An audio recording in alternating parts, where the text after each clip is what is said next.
അതെ, മലയാളത്തിൽ ഈ വർഷത്തെ ആദ്യത്തെ ശ്രദ്ധേയ റിലീസിൽ ഒന്നായിരുന്നു Dominic and the ladies space. മലയാളികളുടെ മാത്രമല്ല, പ്രിയങ്കനായ തമിഴ് സംവിധായകൻ ഗൗതം വാസുദേവ മേനോന്റെ മലയാളത്തിലെ സംവിധാനത്തിന്റെ അരങ്ങേറ്റത്തിൽ മമ്മൂട്ടി നായകനാകുന്നു എന്നതായിരുന്നു ചിത്രത്തിന്റെ ഏറ്റവും വലിയ പ്രത്യേകത. ജനുവരി 23-നാണ് ചിത്രം തിയേറ്ററിലെത്തിയത്.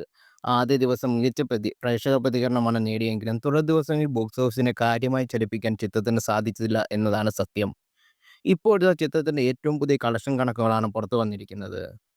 പ്രമുഖ ട്രാക്കർമാരുടെ കണക്കു പ്രകാരം ഇന്ത്യയിൽ നിന്ന് മാത്രം ചിത്രം നേടിയിരിക്കുന്ന ഗ്രോസ് കളക്ഷൻ 7.45 കോടിയാണ്.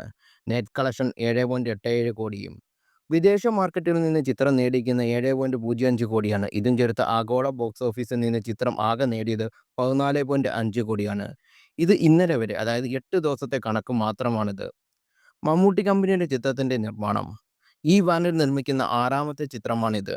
ഡൊമിനിക് ഡിറ്റക്റ്റീവ് എന്ന പേരിൽ കൊച്ചി നഗരത്തിൽ ഒരു ഡിറ്റക്റ്റീവ് ഏജൻസി നടത്തുന്ന ആളാണ് മമ്മൂട്ടി അവതരിപ്പിക്കുന്ന ടൈറ്റിൽ കഥാപാത്രം. ഡൊമിനിക്കിന്റെ അസിസ്റ്റന്റായ ഗോകുൽ സുരേഷൻ ചിത്രത്തിലെത്തുന്നു.